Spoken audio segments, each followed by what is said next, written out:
I'd be curious to know one of the going all different rabbit trails here. I'd be curious to know if we have any listeners in Ontario, what the real estate market's like in Ontario. Hmm. Because everything I hear is just like Toronto region, unmitigated disaster. Like everything's falling, Falling, not selling, not selling. sales way down. Um, I, I listen to this one podcast where they talk a lot about like the pre-sale condos, which is a huge issue in Vancouver too. I met with a developer this morning, actually for lunch today, and he was talking about how there's like 2,000 empty apartments right now in Vancouver that are vacant, not selling.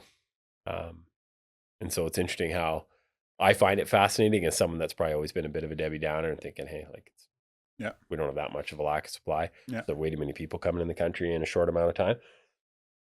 But it's how quickly we went from that, oh, there's never be enough houses to like build more houses to like, no, like, Well, also houses that people can afford. well, Like who can that, afford a condo yeah, in Vancouver? yeah. So that's interesting that you say it. So that was part of the conversation because that's exactly what he said. It's like, well, where do we find the affordable place? And I would argue in Chilliwack, even the standard of what is you're going to live in now is very different than 20 years Yeah, ago, at least at this moment. I think it could correct more, but most people could afford a 250, $300,000 place, and you can buy a two-bedroom, 250, really? In Yes, Chilliwack? yes, It's a condo though.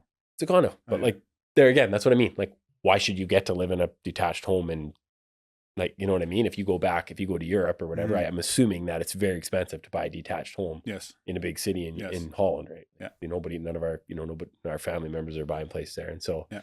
it's interesting in Toronto market, I think as of today of like May 20th, when we're recording this, come out a week later, there was like 3,000 sales so far this month in May.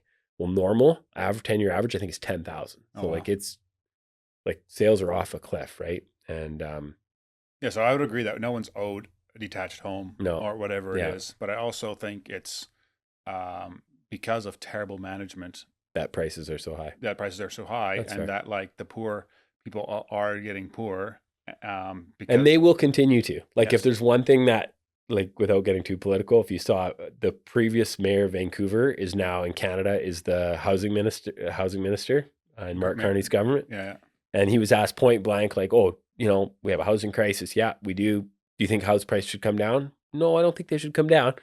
Right? Like, nobody wants to be the one that says, hey, all of you, because I mean, people in Canada use their houses as an ATM. I think way more than the US, but there again, I'd be curious to hear a US yeah, listener's yeah, perspective. yeah.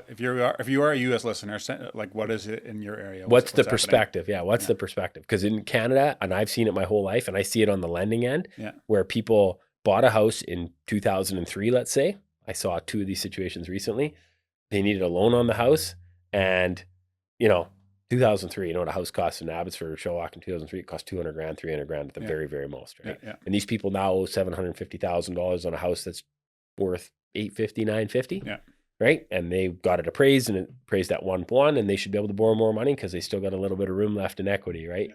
Before the 75% loan to value. So I just see those situations where, and it's not talked about enough, but people literally just use and people all do it. And sometimes for good things. Sometimes people are renovating their house and you could justify, hey, you increase the value. And if you're going to spend 60,000 on a Yeah. kitchen, nobody has 60 grand laying around. So you're going to refinance your Yeah. house, right? I do think it becomes very easy way to just live beyond your means by refinancing But you're a debt. slave to whatever you're indebted to, is one thing, and also I think it's just everyone wants to keep up with the Joneses. It's just natural to us. I remember when I went to Africa in 2011 or 2012, whatever, Guinea, I drove a Chevy Cavalier. Are there Joneses in Africa? Yeah, there is. It's the human heart. Yeah. But I had a Chevy Cavalier, and so I went to Guinea. Conakry was the capital city, like 2 million people. Had like one traffic light in the whole city, The and circus. my car would have been one of the nicest cars in the street there. And I was like thinking about that. I was like, wow, this is insane. You come back here and it's a crappy car, right? And so if your old crappy kitchen would it be the nicest kitchen in the whole city, then all of a sudden you're okay with it. But because it's not, we have this idea that it has to be improved. And I was actually listening to a sermon from John Piper this week about the rich young ruler and how he was sad when he God told him he had to give up everything to follow him. And he was talking about how what is like being rich, like easier for a rich man, harder for a rich man, easier for a camel to enter the eye of a needle than a rich man to enter into heaven. And he goes, what's a rich man? And he goes, do you have air conditioning at home? Do you have heat? He goes, are you able to go to the hospital? You're probably rich. And I always had this idea that it was like rich people where people had big companies and stuff like that. But you live in North America, you're making, if you have a house, you have all those things, you're already rich, right? It's easy not to lean on God and just lean on yourself and your own stuff you have going on. Yeah. So anyways, be interesting for the perspective of the people actually boots on the ground. I mean, in Chilliwack, you just see listings, more and more listings. And I sold a place this last week, but priced very sharp, very nice place, priced very sharp. Like, and that's kind of what you're seeing.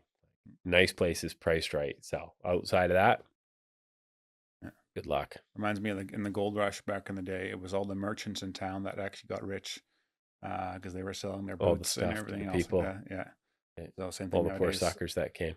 I mean, we are high entering real estate or low real estate. The realtors are still making bank. No, they're not. They're not. The realtors are starving right now. Yeah, there'd be lots of realtors quitting. Way too many. The number of realtors I think in Cadrev and Chilliwack, I want to say doubled from 2019 to 2022 or something. Yeah, I believe that. Everybody and their dog became a realtor, including myself. Okay, another question. Can you be bold and humble at the same time? Hey guys, if you enjoyed that episode and were blessed by it, would you be willing to support the show? That would help a lot in creating more content, improving the quality of the content, putting the production value, getting more guests on, and me being able to spend more time and energy towards it. So if you're interested in doing that, you can click up here and it'll take you to a support page. But you can also subscribe to the podcast by clicking over here and doing that. Thanks again for listening, and I'll catch you on the next one.